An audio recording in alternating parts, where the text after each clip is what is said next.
নমস্কার বন্ধুরা, সিলেটি রান্নাঘর পরিবারের সবাইকে স্বাগত। আজকে আমি ডুবি দিয়া আলু দিয়া শীতল দিয়া রান্না করব।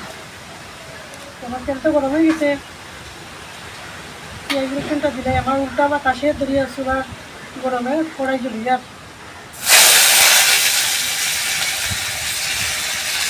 সুপার দেয় সুপারের আগুনটা পাই যায়।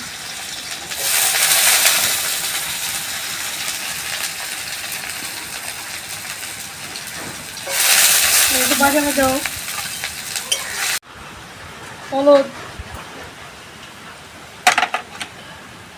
স্বাদ মতো লবণ,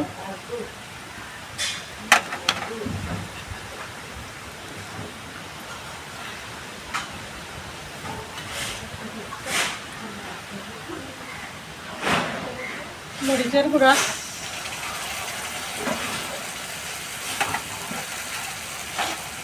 আলু,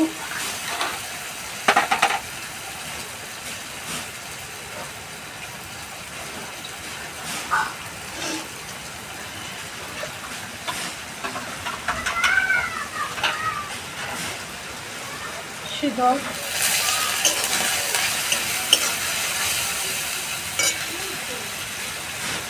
ডাটা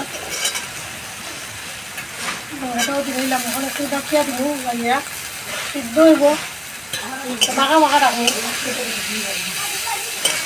এখন বন্ধুরা আমার তরকারিটা তো হয়ে গেছে, এইরকমই রাখবো, মাখা মাখা, ঝুল দিতাম না।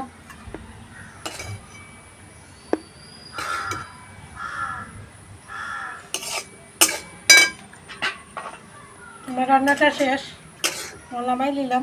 আপনারা এরকম বানিয়ে খাইবা, ডেঙ্গা আলু পেঁয়াজ রসুন দিয়া শীতল দিয়া, খুব স্বাদ লাগে। দেখো তরকারি কালারটা।